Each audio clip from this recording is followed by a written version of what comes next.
Is that the COVID zone out there? You there? No, they're waiting for breakfast. They're waiting for breakfast? Yeah. I got it. I'm like, they're like in the lounge chairs at the movie theater out there. So we're going to run this video and we're going to roll? Yeah. What time is it? 9:02. Well, let's go. What are we waiting for? Hold on. Maggie says hold on. Maggie's running it? Yes, that's the problem. This is what happens. You bring the head of tech into this meeting. Shit don't get done. Success is like a quiet daily set of tasks. Real small. It's like that quiet walk to the gym. Some empty ass gym late at night. Over and over and over. Or as I sit there studying other great people and then comparing it with what I'm doing and looking at it. Over and over and over. Doing 20 minutes of quiet meditation a day. Over and over and over. Making the choice to eat foods that enhance my brain neurotransmitters. Over and over and over. It's a very quiet process where you're just drawing your state from within yourself, doing these like simple little tasks, but finding love in those simple little tasks. It's not this big rah-rah speech where you do this one thing and something big happens. When we look at the leading sales professionals of the world, when we look at the best business people, we say she's gifted, she's smarter than me, she just somehow knows more than me. She's got a better education, she had an easier background, she got lucky. You've heard the cliche because it's true. The harder I work, the luckier I get.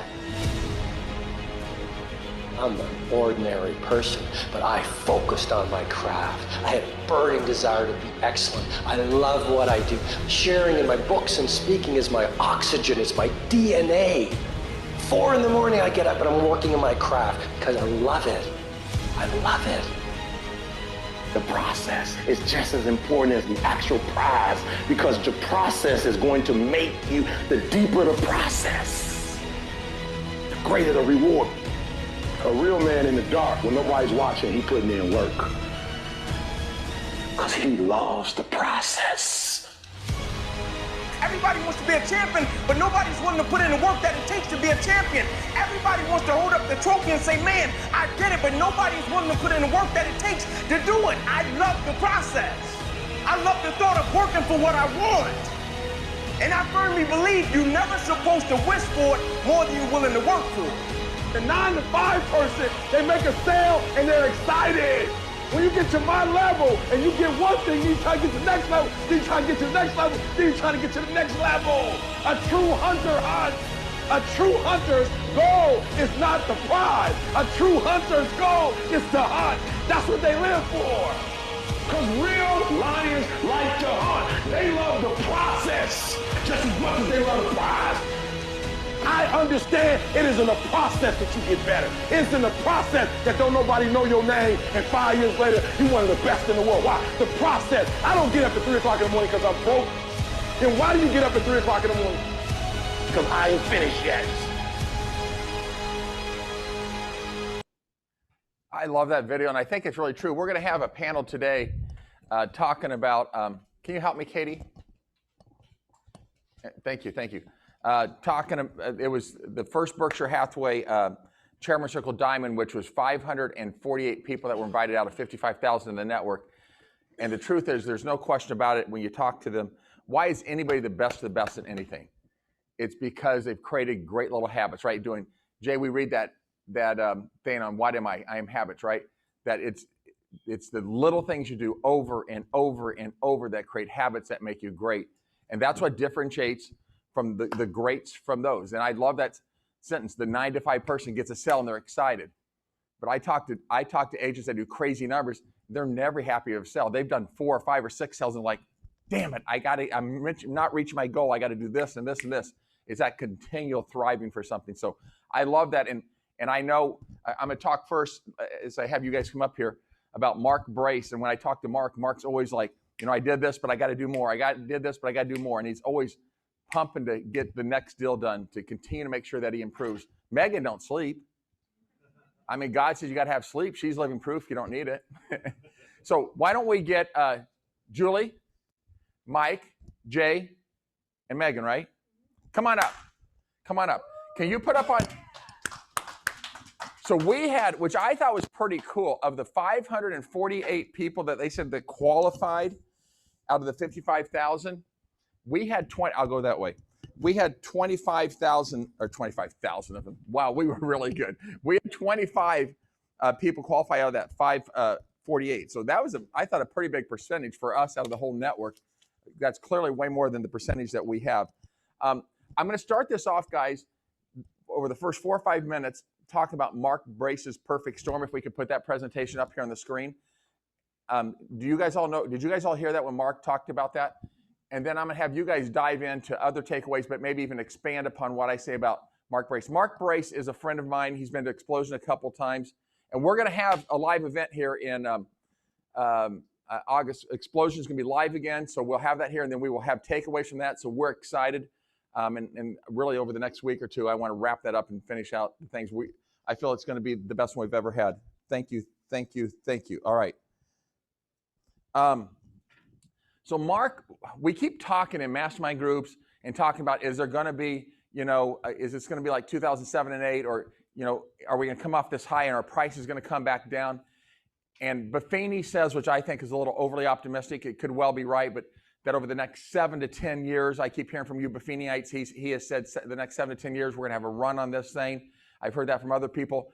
I just think predicting in this volatile economy, anything for 10 years out is overly optimistic, but that could well be right. But Mark is really talking over the next 3 to 5 years. He says that what we've had is the perfect storm, and we're going to send this out to everybody. But I think this is great information that's going to help you be more educated and knowledgeable on the market, and you can give statistics to support what he calls the perfect storm. So the perfect, Maggie, I'm going to have you float through these as I walk this, but the perfect storm starts out with that historically, interest rates have never been on a 30-year mortgage under 3.5%. In the history of recording them since we had 30-year mortgages, they had not been under 3.5%. COVID artificially has suppressed them down to 2.5%, and we're sitting, where are we sitting today? 2 7/8 to 3. So we're sitting around 3. But it's logical to believe that interest rates are going to go back up above 3.5% at some point in time here, especially when you take into consideration the inflationary fears that you hear economists talking about. We're seeing inflation in cars, in houses, in almost everything right now. And so history tells us in economics, when you have inflation, one of the ways the Fed and the government tries to control that is increase interest rates to help control inflationary fears. So it's reasonable to expect, I think, that over the next year or two, interest rates are going to pop back plus at 3.5 plus, and I think it's even reasonable to think that they would go to 4%. He talks about when we have historic low interest rates, we have historic high buying power. And he's got a chart. Can you go? That was what I just talked about. Now, there we go. Thank you. Affordability is at all-time highs. And what I love about this is when you get up here and you look at 3%, where we're at today, basically, he says you can buy, based on a 30-year fixed mortgage with 20% down at $1,500 P&I only, okay? With 3% mortgage, you can basically get a $440,000 loan. But if you take this out to 4%, you're talking about a $385,000 to $390,000 loan. You're basically talking about a $50,000 spread of what you can afford to buy if rates go from 3 to 4%. Now, here's what we know, is that if interest rates go up, house prices will probably stabilize and will probably stop having to increase, right? That's why they try to clear inflation, is to slow down the cost of things going up. So if interest rates go up, it'd be logical to think that house prices would stabilize. So let's just say that interest rates do go from 3 to 4% and houses stop appreciating, and that $440,000 house, let's just say they even go down a little bit. That $440,000 house today, a year from now, because interest rates go up and things slow down, is you can buy for $430,000. But if you have to borrow money and interest rates went from 3 to 4%, you still lose $40,000. Even if that house goes down $10,000, you can only buy $390,000 house. You're going to be able to buy less house a year from now if interest rates go from 3 to 4% than you can today. It's the reason I want to bring all this up to you is Everyone keeps saying, should I wait? Should I go to the sideline? Should I do this next year? Well, anytime over the last 12 years we've told somebody to wait, they ended up off worse than if they would have done it today. So this chart, I think, and Maggie, we've got some charts. Let's recirculate those charts, Maggie. We've made some graphs over time, right, about talking about at this interest rate you can buy this, and at this interest rate you can buy that. Let's circulate those out today, Gina, when we do everything. Can you go to my next slide? Inventory is at all-time low. I don't think there's any debate about that, and we're going to dive into this. We've had a lot of talk about new construction, right? Our last salesman, we talked about new construction, builders going back and saying we've got to have cost escalation clauses and all those type of things. So why is inventory at all-time lows? Well, Mark talks about something I never really hear anybody talk about in the industry. He talks about household formation. And we know that any of us have been in the business for a while, that we talked about millennials for 10 to 15 years being a generation which now has the greatest buying power, right, in the marketplace, houses and everything in the economy. Millennials have the greatest buying power in the marketplace, the greatest influence on what's going on. We talked about millennials. They don't view homeownership the same as baby boomers and Gen X did. They're not going to buy houses. They're going to rent. They're going to live with parents longer, right? Did all this talk.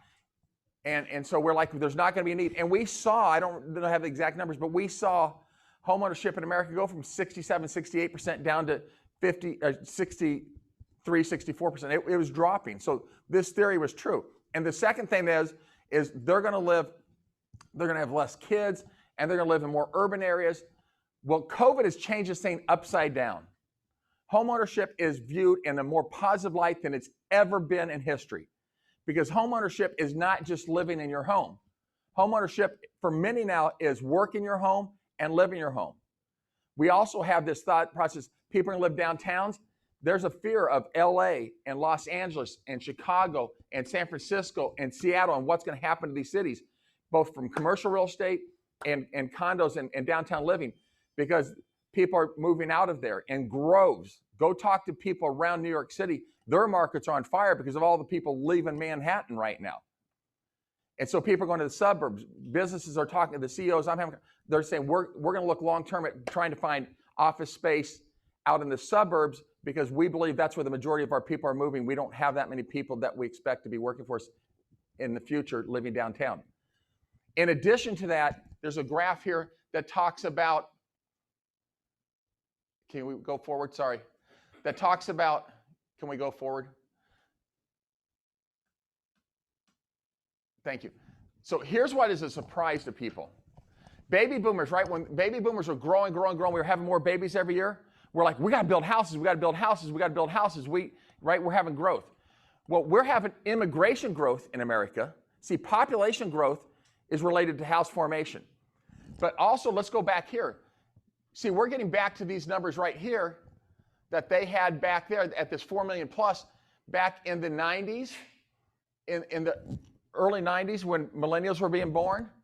They had this growth. So we hadn't planned for this. So we had baby growth back in the 90s, which is now that 30-some-year-old, right, that is now that house age buyer. So we had population growth from births. We had population growth from immigration. And now we've changed the mindset of the millennial, the greatest generation for a buying power standpoint, in that home ownership is important to them. So household formation is at a historic all-time high. Never has it been higher. And here's the one thing, all of this stuff up to this, I kind of knew, and I'd had conversations about it. But the next one I had talked about, but the graph that I'm going to show you blows my mind. One more time. It is new construction over the last 7 decades. Supply and demand. Household formation bursts from the 90s, right? And then you saw it even higher. Can we go to the next one, Maggie? Household formation is all-time high because births is up, immigration's up, and people viewing a home as a place that they want now is at all-time highs. So supply and demand is, if we look what happens, over 7 generations, in the 50s, 60s, 70s, 80s, 90s, 2000s, and then 2010s. Even in the 50s and 60s, we never supplied into the market new construction houses, less than 20 million houses. The lowest producing years, in 2050 of 21.4 and 20.2 in the 60s. We actually even hit up here 27 million in the 90s and the 2000s.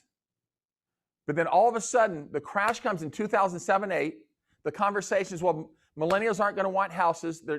Having a house is not going to be as important as it has been in the past. Bankers get scared and don't give builders 10 spec loans. They give them 3 spec loans. Builders get scared. Developer gets scared. There's this whole mindset taking place here. And then I'll talk about Omaha next. We don't even, for the decade of the 2010 to 19, we didn't even build 6 million new homes in America. The previous 6 decades, the lowest decade, we got to go back 5 decades, in the 60s, built 20 million. 6 decades plus, we built over 20 million, an average of 2 to 2.5 million houses per year. Not one, we didn't even build 1/3 of the houses in this last decade. So we have been undersupplying the market. So this theory that we're going to, this low inventory market we have on the existing thing, and here's the other thing that's not on the charts. Back 20 to 30 years ago, the average American lived in a home 6 to 7 years. As family size grew, as income grew, they were moving up more frequently. Today, they're moving every 11 to 12 years. So they're moving less frequent, so that's putting less houses into the marketplace. We've got more demand because of bursts in the 90s, because of immigration, because people now want to own houses, and we've way undersupplied the market. So Mark's argument that the next 3 to 5 years, house prices will not go down because we do not have enough supply. That we're going to have to build, and I've heard this in a couple different interviews I've seen of economists and other people.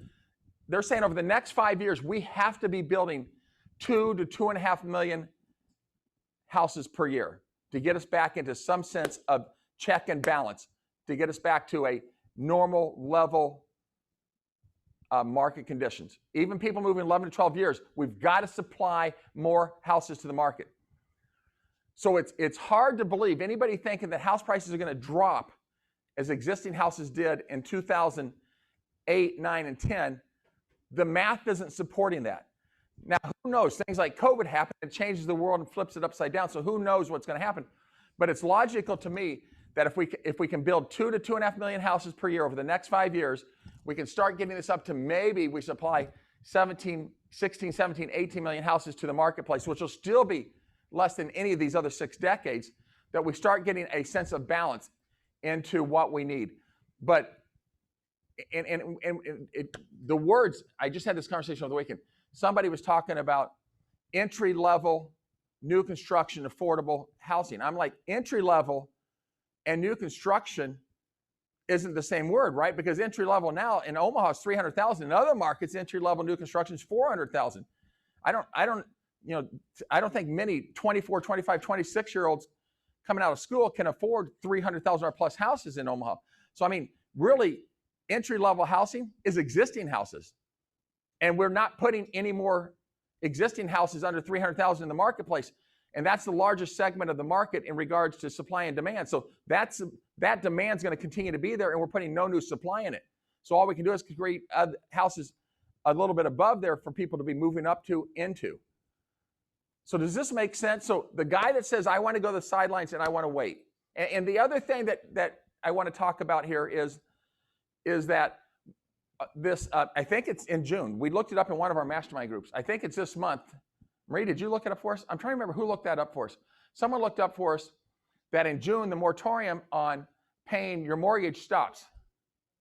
And so that may be one. Well, because of that, we're going to get a lot of inventory because we're going to get a lot of foreclosures. I think we will get help in inventory, but not through foreclosures. There's so much equity that's been gained over the last, even if you haven't made a house payment the last year, you've still got so much equity in your house from the gain of that.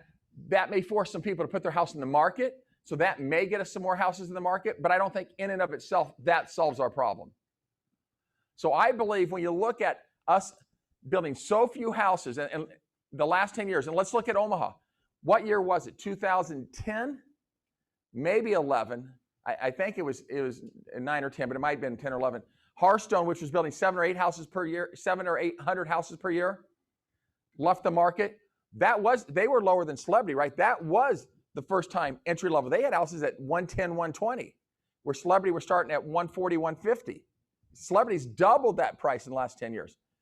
Benchmark, right? Just all we got to do is look here at the Grove, wherever that's at, left the market. Okay, so people, we always have had builders coming and going out of the market. So we have had some other new entries. So let's say between those two, that was 900,000 houses. Celebrity picked up a couple hundred of it. Other builders picked up a couple hundred of it.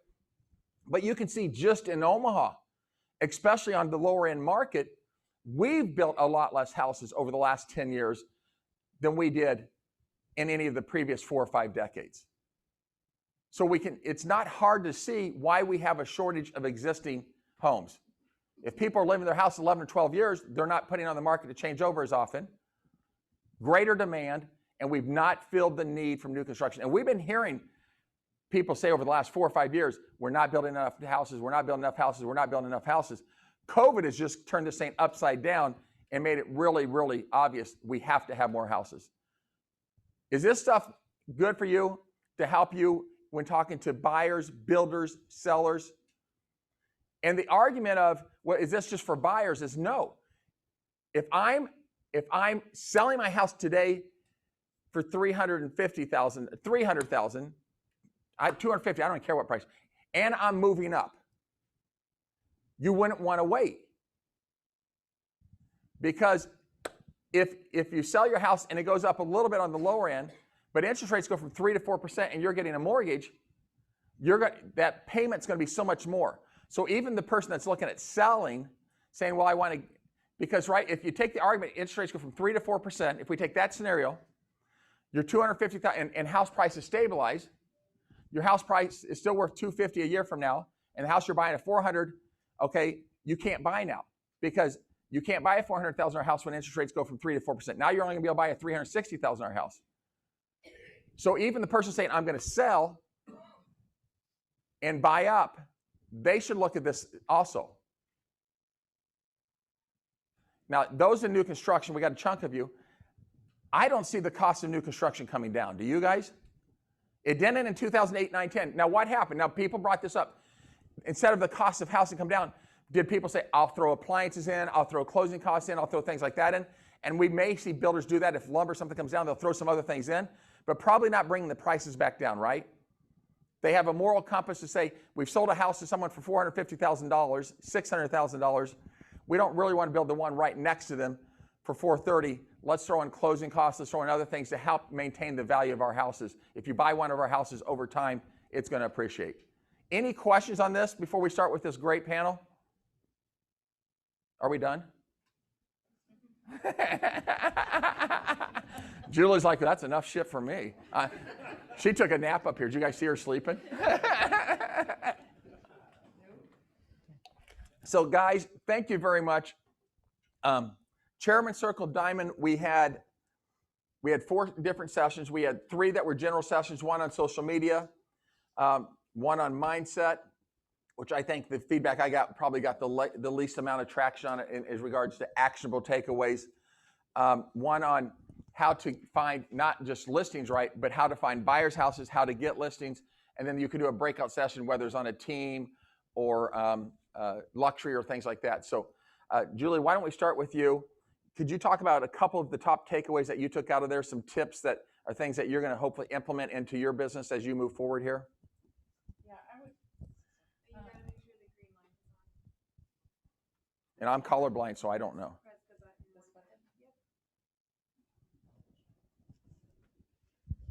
button. Yep. If you go to the Resource Center and you go to IQ, if you don't watch any of the rest of it, I would encourage you to go to the Chairman's Circle Day 1, Part 2. And that's the one actually that Megan is a panelist on. And it was so good that out of all of them, that was probably the one I got the most out of.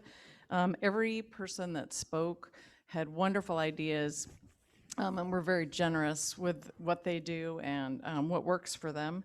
And it was obviously my favorite. And Mark Brace, he's very charismatic, dynamic. He wasn't boring at all. It was just a lot of tidbits that you could really take a long way. It always comes back to the basics. you can't really reinvent it. You just have to come back to the basics. And they were saying one of the things they do is circle prospecting. So when you sell as a buyer's agent or list and sell it quickly, you go back to that area and you farm just around that area, because obviously you've probably had 10 offers or 100 showings, and this way you can go back and continue to market that area. He also said if you can get your sign in that area for one listing, put a zillion of them out every corner you can.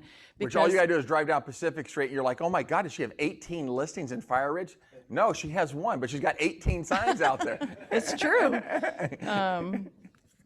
And he said it's amazing how when you can do just that, it takes on a life of its own.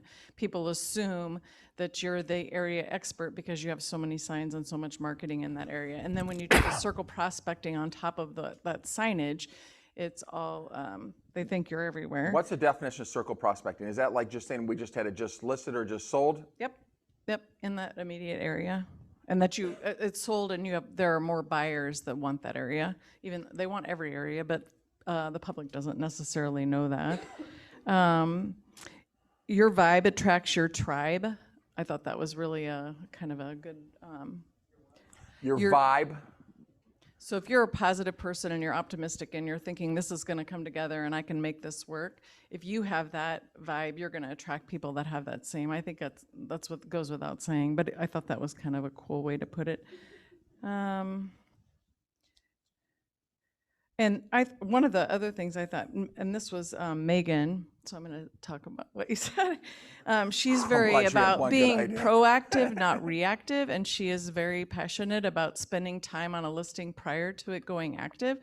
And she believes, and I couldn't agree more, that if you do that and you spend some extra time making sure the listing is ready, even though you know it's going to sell quickly and for top dollar, that you encourage the seller to do some things that are going to add thousands of dollars to that property when it does go under contract. You could run the vacuum, and yes, you're going to get a contract, and yes, it may go to closing, but the whole point is to try and get your seller as much money as possible. So those are a few things. Mike, can you give me some of your top takeaways? Yeah, well, you took 7 of them with your little presentation. So, well, and expand upon what you thought were the most important parts of that presentation that are things that you're going to be implementing into your conversation with your team and your clients. Well, I thought that the amount of homes built in the last decade was huge. It was eye-opening, right? I mean, it was shocking. It was huge. A couple other takeaways that I put in there with it is, like out of New York, they had like 35 or 3.5 million people leave New York. And I feel that we're getting an influx of people too. So I think that that's affecting our values as well, because I don't think that our metro market values are up to where some other metros are in the country. So I think that's going to help keep the prices as well. Was any of you going to talk about the lady in Atlanta having that conversation? Jay, okay, so we can expand upon that in a little bit. Okay. I also agree, like, have your face everywhere from the marketing. Also, not just like, another good idea I got out of there was, instead of just doing like that neighborhood or circle to send out, if you had a really nice luxury property, send that out to other luxury areas to show, that you're doing sales. Like it says, get your face. Mike, my question is though, is Nico here? Now, which face should you have on there? Because like Ralph had his picture from 40 years ago on there. Should you be recognizable, or should you just put the best looking picture of you on there? Best looking, but for sure. I know, that's 11 years ago. It looks good. Yeah, I'm trying to find a picture of me in my 20s, but the hair might throw people off. Let me see. I also liked, it's been busy. I have a pretty good size team, and we have an influx of buyers, but it's hard to always win. And you've got to really watch for burnout in your agents as well.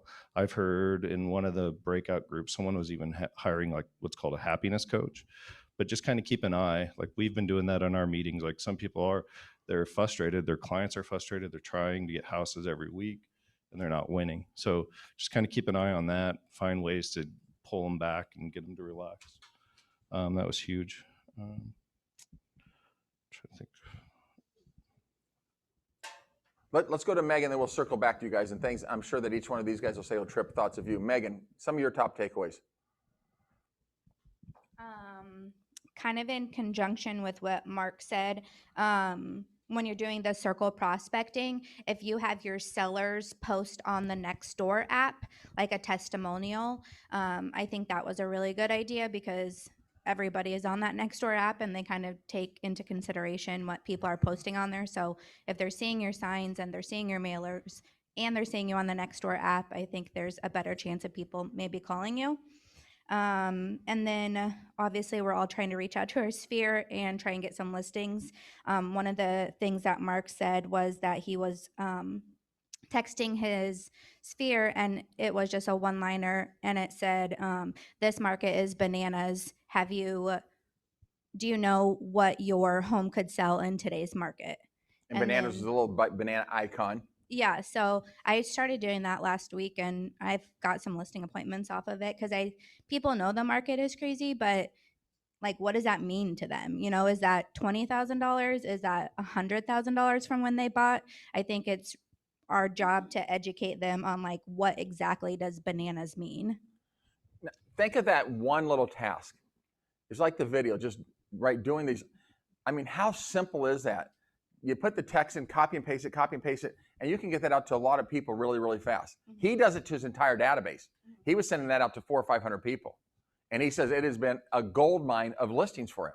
One simple little action like that can help you grow your business. And it's free. And it's free.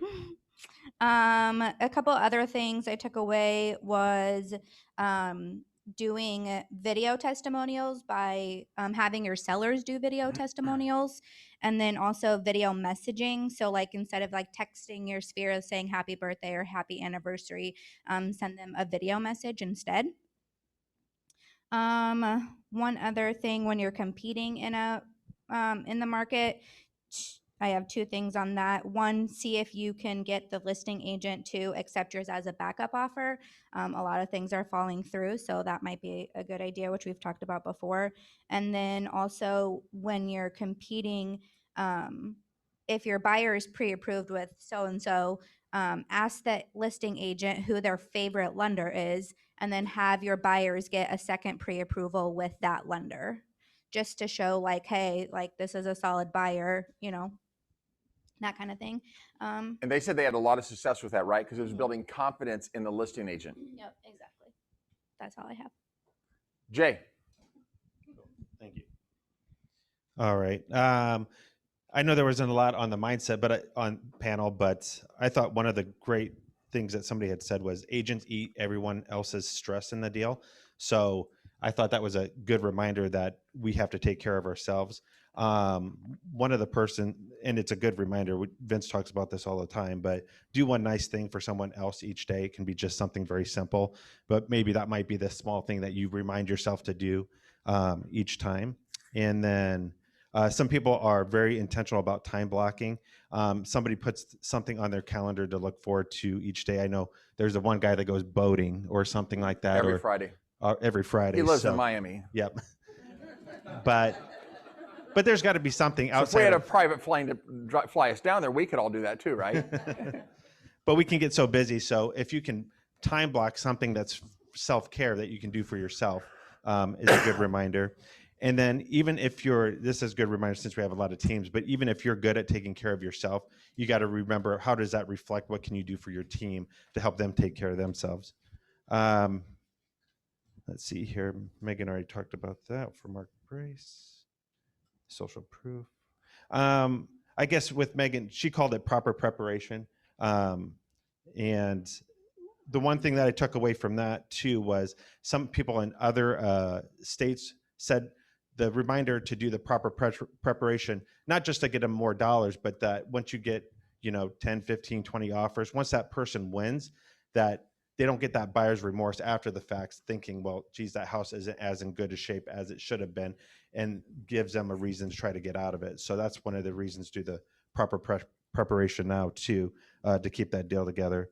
And then actually after the fact, we were talking with Mike and Todd Bartuzik and stuff.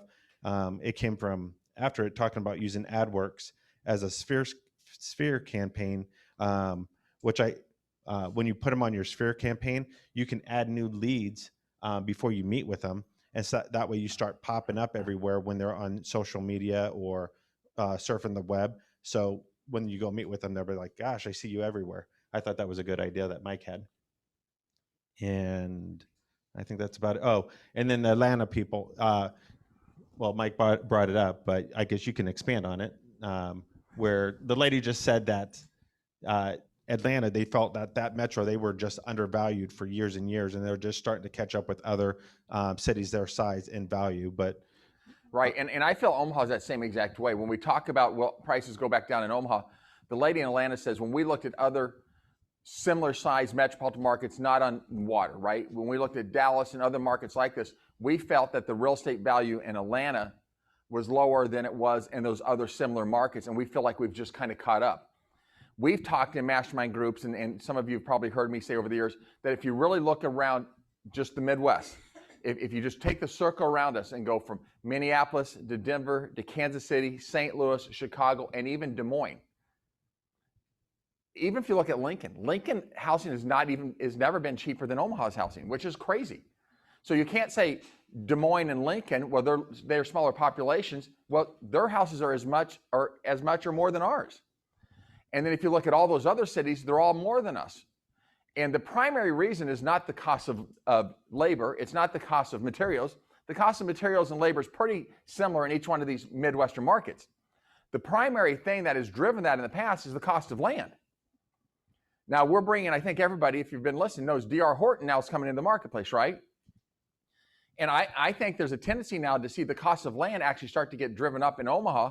And I think the same thing that the lady from Atlanta said could hold true for Omaha is we've been undervalued to similar type markets in other parts of the middle of the country for a number of years, and we're just right pricing the houses that we have in the marketplace. So I think that would be another indication possibly of why house prices won't come back down, is that we've been undervalued relative to other marketplaces moving forward. So I thought that was interesting when she talked about that from Atlanta. The other thing, when Megan really was talking, Megan can expand upon that if she wants, is not just the reasons of you don't want buyer's remorse and you want to get them more money, but we're seeing right now houses that were getting 20 to 30 offers, maybe you're only getting 7 or 10 offers, if that. And so condition, staging, updating really does matter right now to get the house sold also. And so I think the burden that falls on us as listing agents is making sure that we're getting out there and we are getting those houses prepped in advance. So Jay, let's start with you and then walk back this way. Last takeaway or thought, overlying theme of this thing that you want to share with the group.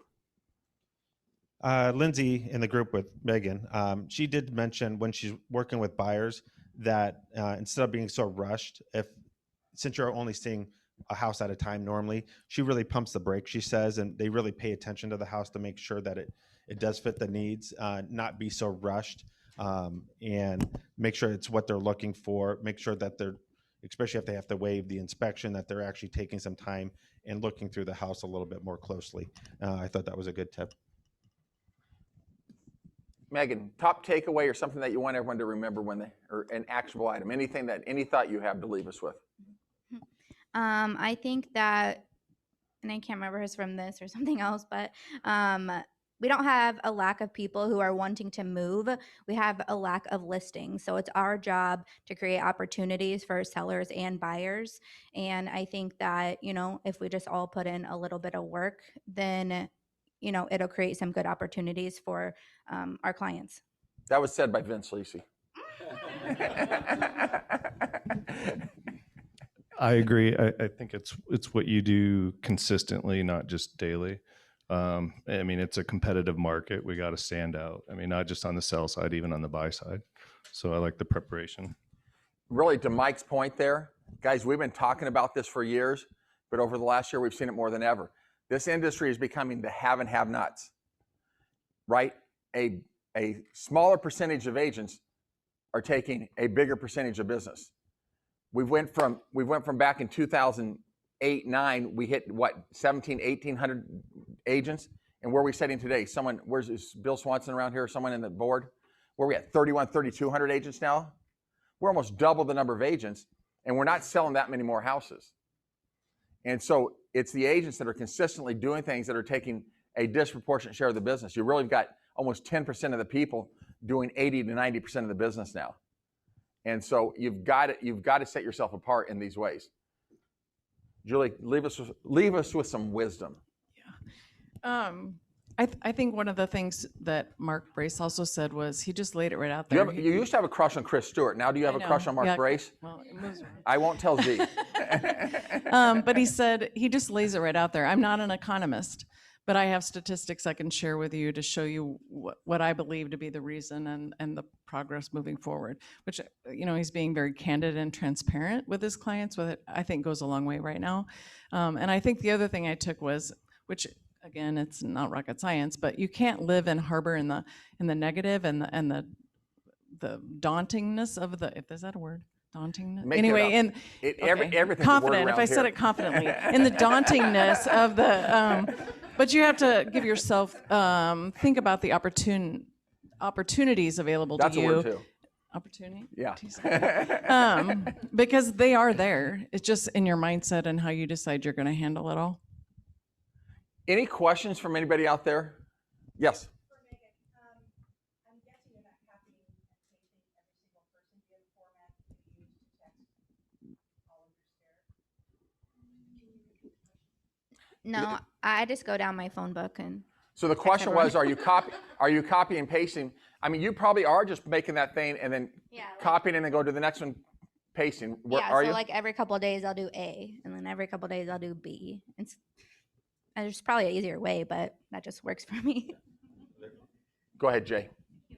If you have an iPhone, you can do a text replacement where you can just type in banana and it'll fill in exactly what you want it to say. So that way you can say, "Hey Jan," and then type in banana and it'll fill in the rest of the message for you. So if you have an iPhone, you can come see me. I'll show you how to do that.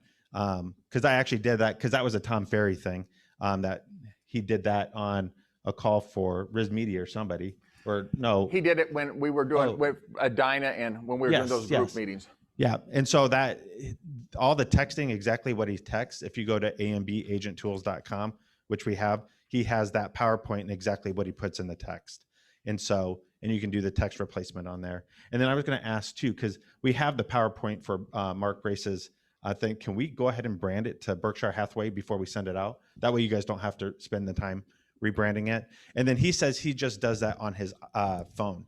He doesn't have any kind of big presentation. He just pulls it up on his phone and goes through it with him on his phone. Other questions? Yes. Is there a way to get those new construction statistics to Omaha? Or to our area? I'm looking at the guys that do new construction. Scott, he left. That's okay. Just put that out there as a question sometime. Ask Scott to pull permits from Douglas and Sarpy County. How many permits did we take? So that would be the starting of each one of the constructions versus the ending. We'll try to pull that from 2008 or 9. The number of new permits taken out in Douglas and Sarpy, let's combine the two of them over those years, and then we'll see what it looks like, okay? I'm going to guess it's going to look much like this.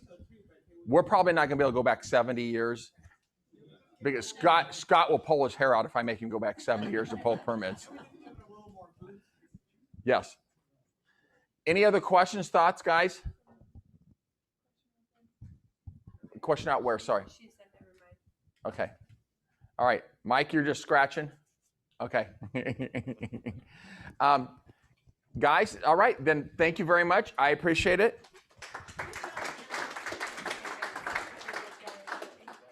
Okay.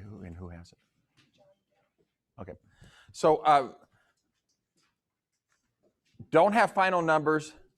But as of this morning, we were at 1,266 new pendings for the month of May. My gut tells me we're going to get another 150 that'll come in today and tomorrow. There's always that trailing average for a day or two. So it looks like we're going to hit 1,400-ish new pending transactions in the month of May. Again, very, very, very strong month.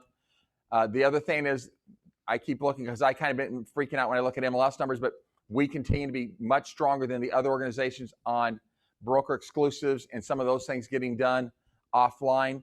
So use, again, coming soons and broker exclusive as vehicles to get things listed. I think you guys have done a much better after we've harped on you and harped on you and harped on you, and we had a number of people lose listings that they thought they were going to get listed. But Scott, if we went through this, I apologize. We did change the verbiage. Scott says we didn't even need to change the verbiage. We weren't completely in agreement on this, but we changed the verbiage in the listing agreement. I'm looking at you guys that were part of this conversation, where he put in there, I guess, a month or two ago, which we didn't even know, that says if you get a listing today with an effective date 2 weeks from now, that if they were to sell it over that 2-week period, that they would owe us a commission still. Now, our preference still is not that. Our preference still would be a coming soon or a broker exclusive. That, I think, becomes crystal clear. But Scott's pretty confident from his standpoint, from a legal perspective, that if we get a listing today with an effective date 2 or 3 weeks from now, that we're due a commission, even if they sell that offline in that time frame. So we would probably have to go through some legal issues and stuff like that. So that's the reason the broker exclusive, the coming soon, I think, or no show status are still better things to have. Good guy, John, you have held the good guy longer than anyone in the history of good guys. I mean, we had COVID and John's like, screw this shit, I'm keeping this thing.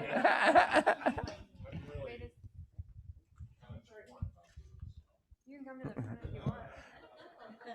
So guys, this is supposed to be something that we get rid of every sales meeting, so it's every week or 2 or 3, not every year or 2. And I've had it a year now. I don't even know who brought up they're like, we're starting handing the good guy out of work. I'm like, who the hell has the thing? So long overdue.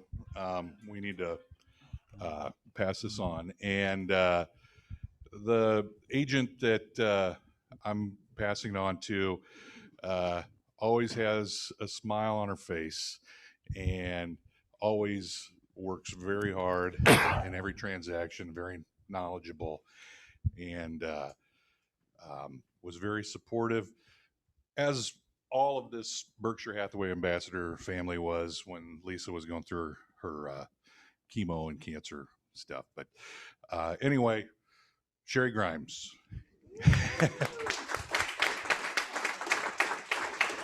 I hope you get to break the record and keep it for like a year and a half.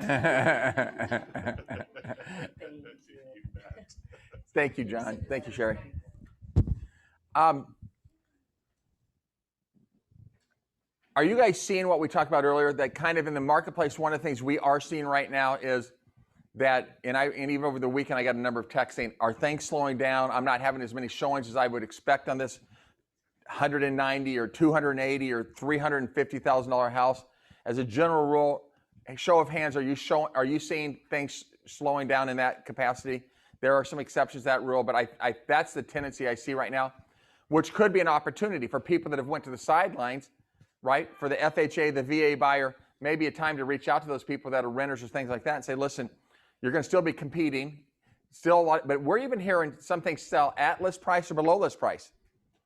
So this comes back to this condition that, I mean, if it's not updated in good condition, these things are not automatically selling above list price. And the other thing is make sure that we're getting sellers to be realistic. We have to have some tough conversations, I think, with sellers up front about pricings on houses to make sure that they're properly pricing those. So any questions, any thoughts, anything that's important to you guys before we head out of here? I want to have, go ahead, Fred, then I want a couple quick announcements. Don't forget to work the investor niche market. People are looking for real estate. Some of you may think that this is not a good time to buy. There's never a bad time to buy real estate. 2009, the average median price was $132,000. 2020 was $218,000. People are looking for real estate. If you don't have any clients, cash buyers, it'll be a lot easier than chase a client. So how many of you earned a designation? Raise your hand. Okay, this coming Friday, I'm starting the 3 classes again, June 4th, 11th, and 18th. You can sign up, and I would encourage you to do that. Become your #1 best client. If you do nothing, I really would encourage you to think about buying a rental property. It will always answer the what-if question. I'm not sure where you guys are financially, but I can tell you, when you have rental properties, it's a gift that will keep on giving and giving and giving. So think about yourself, be be selfish. There's no problems.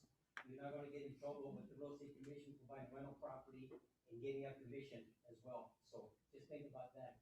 Be your number one best client, and maybe down the road, when you get to be old like me, you'll have a portfolio that will keep on giving for you, and then, sell one more property, you'll be just fine. So that's what I would encourage you to do. Thank you, Fred. Guys, we're going to start having live events. This summer sales meeting, we're still going to encourage people. How many people were on Zoom? 100. So we had 126. We're going to start encouraging getting this room filled for sales meetings, masterminds, really activity. We're probably having 80% of the people in masterminds for the majority of them, and a smaller part of them actually on Zoom. So I feel like we're getting back to normal. Our first all-company event live in the parking lot will be a barbecue June 24th. So details to follow on that. But if you could write June 24th, what day of the week is that? Is that a Thursday? That's a Thursday afternoon. So please put that on your calendar. We're probably going to get bouncy houses or water slides. So bring kids, bring significant others. Love to get everyone here. Let's get back together and start doing these things. Supercar Saturday will continue. Sorry, the date is wrong on here. It's June 12th? Yeah. It's June 12th. The date is wrong on here. That's in 2 weeks. So you got to get ready. Get hungry. We will have beer. We will have water. We will have food. Supercar Saturday is June 12th. What'd you say it? I thought you were saying the barbecue is June 12th. No, Supercar. Don't mess with me. She has a birthday on the same day that I do, and she thinks she can mess with me like this. Okay, so the barbecue is June 24th. That's a Thursday. Supercar Saturday, it's wrong on here. That is going to be 2 weeks from Saturday, June 12th, 9 to 11. We're having 1,500 plus people show up for that. Use that as an excuse and a vehicle to reach out to people in your database to pull them in here. So we're going to do our grill off this fall. We're not going to be doing the big Sunshine Kids event, but we're going to be pushing on the golf event that Todd was going to be here to announce this today. Todd and Josh. Todd called me last week. Next sales meeting, make sure he gets in here to push that. I don't see him anywhere. And we're also going to be doing some auction items. Nico and Deb do not know this yet, but they were supposed to lose that a year ago, but we didn't have the event a year ago. We're going to auction off those first 2 spaces up front here in the next week or two. And you'll have that till at least next September. So we're going to start getting some sports stuff. We're going to try to start getting some trips. And then at different events that we're going to have, and maybe at the grill out, at the explosion event, at the golf event, we're going to start doing some auction stuff that Mamie Jackson's working on us for. So we really want to raise some money, get back into doing some of that type of stuff this year and helping the kids. And so we were a little hesitant to go out because a lot of our auction items came from restaurants and bars. It didn't feel right because we felt like those segments of the economy got hit harder than most, to go out and beat them up to get a lot of that stuff. So we're going to do some auction stuff. We're going to raise as much money as we can.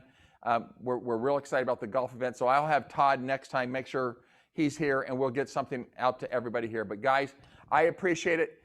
Keep working hard. There's plenty of business. It's not easy. You're doing a great job. Let's keep kicking ass. Take care. All right. There we go.